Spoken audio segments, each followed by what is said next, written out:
लड़की तो बस जंगल में शौच के लिए जाना चाहती थी, पर जैसे ही उसने मुड़कर देखा वह भयभीत हो गई, क्योंकि सभी सहपाठी घबराहट में भाग रहे थे, मानो कोई भयानक जीव उनका पीछा कर रहा हो।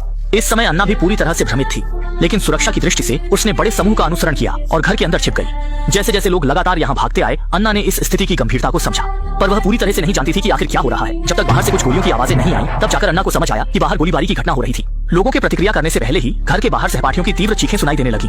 कुछ गोलियों की आवाज के साथ स्पष्ट था कि बाहर कुछ सहपाठियों को गोली मारी जा चुकी थी। इस समय घर के अंदर के लोग पहले ही डर के मारे कांप रहे थे और एक जगह सिमट गए थे। ऊपर से वे सभी छात्र थे। ऐसी स्थिति में उन्हें समझ ही नहीं आ रहा था कि क्या करना चाहिए। थोड़ी देर के लिए शांत होने के बाद अन्ना को अचानक याद आया कि उसकी बहन अभी भी बाहर के तंबू में थी। इसीलिए उसने जल्दी से सबसे पूछा कि क्या किसी ने पीले कपड़े पहने हुए लड़की को देखा है। लेकिन चूंकि उस समय युटेया द्वीप पर 650 युवा लोग थे, कोई भी उसकी बहन को कपड़ों से पहचान नहीं सका।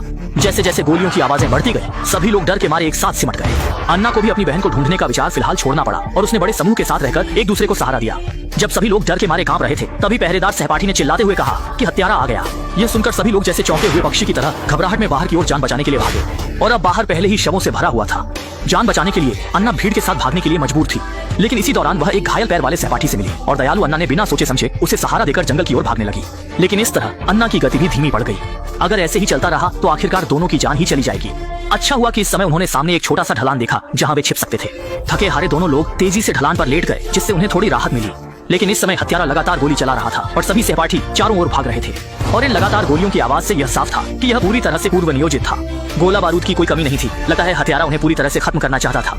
पीछे से सहपाठियों की चीखें सुनकर कुछ डरे हुए लोगों को अब पुलिस को सूचना देने का ख्याल आया, लेकिन जिस स्थान पर वे थे वह चारों ओर से समुद्र से घिरा हुआ युटेया द्वीप था और पुलिस को वहां पहुंचने में कम से कम 1 घंटा लगेगा। और इसका मतलब यह है कि उन्हें यहाँ और छिपना पड़ेगा। लेकिन बिना हथियारों के उनके पास हथियारे के सामने कोई मौका नहीं था। मजबूरन वे केवल पुलिस के आने का इंतजार कर सकते थे। इस समय अन्ना ने भी अपनी बहन को फोन किया, यह जानने के लिए कि उसकी स्थिति सुरक्षित है या नहीं, लेकिन उसकी बहन की तरफ से कोई जवाब नहीं मिला। यह देखकर अन्ना को ऐसा लगा जैसे उसके सिर पर आसमान टूट पड़ा। जैसे ही उसे लगा कि उसकी बहन के साथ कुछ बुरा हुआ है, अचानक एक खून से लथपथ लड़का वहां आया और उसने सबको एक चौंकाने वाली खबर दी। उसने बताया कि इस हत्या का मुख्य जिम्मेदार एक पुलिस वर्दी में एजेंट था, और यह सुनकर सभी लोग हैरान हो गए। सभी लोग ये सोचकर हैरान थे कि वह एजेंट द्वीप पर हत्या क्यों कर रहा था। और जब उन्होंने देखा कि गोलीबारी की आवाजें धीरे धीरे करीब आ रही हैं, तो सभी ने एकमत होकर समुद्र की ओर भागने का निर्णय लिया, क्योंकि समुद्र के किनारे से समय समय पर मछली पकड़ने वाली नावें गुजरती रहती थी। लेकिन जब वे लोग भागने की तैयारी कर रहे थे, तभी अन्ना ने विपरीत दिशा में जाने का फैसला किया। दरअसल उसे लग रहा था कि उसकी बहन अभी भी कैंप के तंबू में छुपी हो सकती है। लेकिन जब वह मुश्किल से कैंप तक पहुंची, तो उसने देखा कि वहां पहले से ही कोई नहीं था। आसपास सब खाली था और खामोशी ने उसे डरा दिया। लेकिन ठीक उसी वक्त उसने देखा कि एक पीले कपड़े पहना लड़का बेवकूफी से जमीन पर पस्त पड़ा था।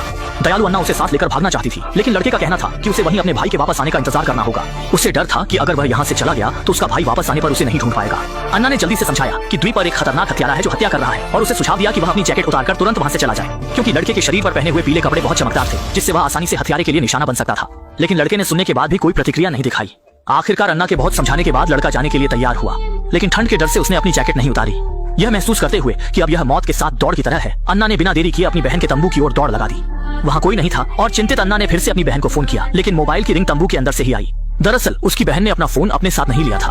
अन्ना जब निराशा में थी, तभी अचानक तंबू के बाहर कुछ कदमों की आवाजें आईं। इससे अन्ना इतनी डर गई कि उसने सांस भी नहीं ली। उसे डर था कि कहीं हत्यारा उसे न देख ले। जब तक वो कदमों की आवाज पूरी तरह से गायब नहीं हो गई, अन्ना तंबू से बाहर नहीं निकली। फिर उसने समुद्र की दिशा में तेजी से भागना शुरू कर दिया। लेकिन इसी दौरान उसने देखा कि एक लड़की जमीन पर गिरी हुई थी। दयालु अन्ना ने बिना कुछ कहे उस लड़की को साथ लेकर भागने की कोशिश की, लेकिन लड़की ने कहा कि उसका समय निकट है। जब अन्ना ने उसे पलटा, तब उसने देखा कि लड़की की पीठ गोलियों से खून से लथपथ थी। लेकिन दयालु अन्ना ने उसे छोड़ने का इरादा नहीं किया और अपनी कपड़े उतारकर लड़की के घाव को बांधने की कोशिश की। लेकिन इस समय लड़की दर्द से तड़प रही थी और उसे अच्छी तरह पता था कि अब उसकी कोई उम्मीद नहीं बची। उसने बस यही उम्मीद की कि अन्ना अंतिम समय तक उसके साथ रहे, और अन्ना ने उसे इनकार नहीं किया और उसे हिम्मत बंधाई कि वह बचाव दल के आने तक मजबूती से डटी रहे।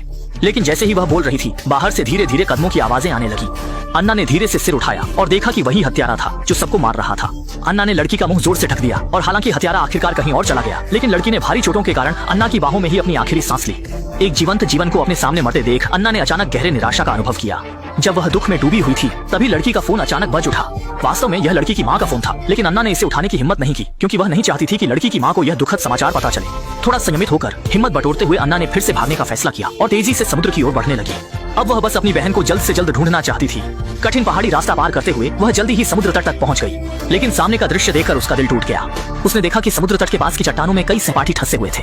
चूंकि पहाड़ की चोटी पर से हत्यारा नीचे की ओर गोली चला रहा था, भागने की जगह न होने पर अन्ना भी दरार में छिपना चाहती थी, लेकिन वहाँ उसके लिए कोई जगह नहीं थी। मजबूरन उसने ठंडे समुद्र के पानी में चलते रहने का फैसला किया। ऊपर से आ रही गोलियों की आवाजें सुनकर यह स्पष्ट था कि और भी कई सहपाठी मारे जा रहे थे। इस समय अन्ना का मन सिर्फ कहीं छिप जाने का था, लेकिन उसे निराशा हुई जब उसने देखा कि बड़े पहाड़ पर उसके लिए कोई जगह नहीं थी।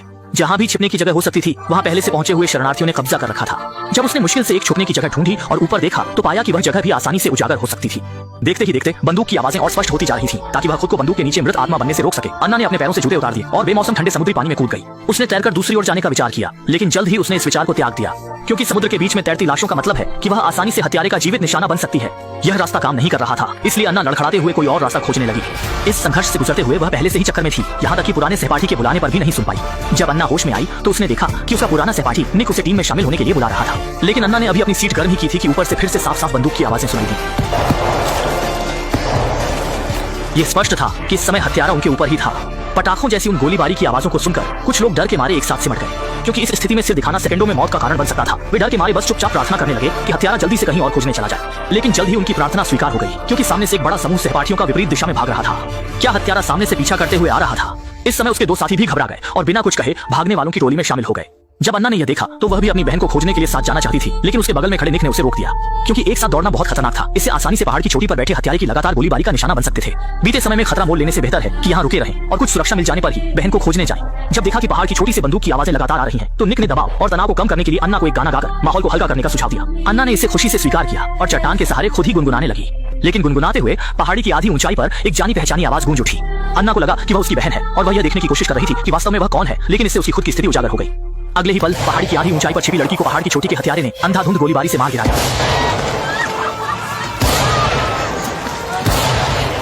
पीछा की जा रही लड़की चट्टान से सटकर लेटी रही, क्योंकि पहाड़ी की चोटी पर मौजूद हथियारा जीवित बचे लोगों पर नजर गड़ाए हुए था। भेदभाव के हमला कर रहा था। ऊपर से लगातार गोलीबारी की आवाज सुनकर यह स्पष्ट था कि कई लोग हत्यारे की गोली का शिकार हो चुके थे। लेकिन इस समय अन्ना दृढ़ता से खड़ी हो गई, क्योंकि उसकी अपनी बहन का जीवन या मृत्यु अभी भी अनिश्चित थी। और शुरू में उसने ही अपनी बहन को ग्रीष्मकालीन शिविर में आने का निमंत्रण दिया था। अगर बहन के साथ वास्तव में कुछ बुरा हुआ तो वह जीवन भर पछतावे में जिएगी। यह सोचकर वह पागल की तरह खोजने लगी और चिंतित निक भी उसके पीछे पीछे आ गया। हालांकि समुद्र तट पर इस समय उसके सहपाठियों की लाशें पड़ी थीं, लेकिन यह अन्ना को अपनी बहन को खोजने से नहीं रोक सका। कई लाशों के बीच से गुजरते हुए उसने अचानक सामने चट्टान के पीछे एक पीली आकृति देखी और सोचा कि यह उसकी बहन है। अन्ना तेजी से आगे की ओर भागी, लेकिन जब वह वहां पहुंची उसने पाया कि यह उसकी बहन नहीं बल्कि वह लड़का था जिससे वह पहले कैंप में मिली थी। उस समय उसने लड़के को चेतावनी दी थी कि वह अपनी चमकीली पीली जैकेट उतार दे, लेकिन लड़के ने उसकी बात नहीं मानी और उसे हत्यारे ने गोली मार दी। यह सोचकर अन्ना बेहद दुखी हो गई। अगर उसने लड़के को अपने साथ भगाया होता तो शायद उसका अंजाम ऐसा नहीं होता।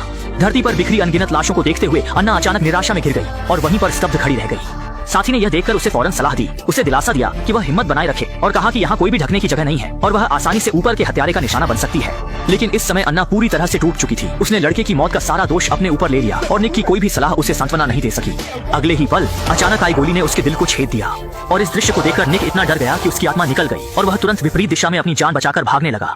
हालांकि वह दौड़ते दौड़ते हैरान रह गया। समुद्र तट पर अचानक एक नाव आ गई, इसलिए उसने बिना सोचे समझे आगे की ओर दौड़ लगा दी। क्षण भर में बड़ी संख्या में जीवित बचे लोग उस बचाव की नाव की ओर बढ़ गए और जब तक वह नाव धीरे धीरे द्वीप से दूर नहीं हो गई तब तक सभी के भयभीत दिलों को राहत मिली। लेकिन यह नाव पुलिस की बचाव नाव नहीं थी, बल्कि पास से गुजर रही एक मछली पकड़ने वाली नाव थी।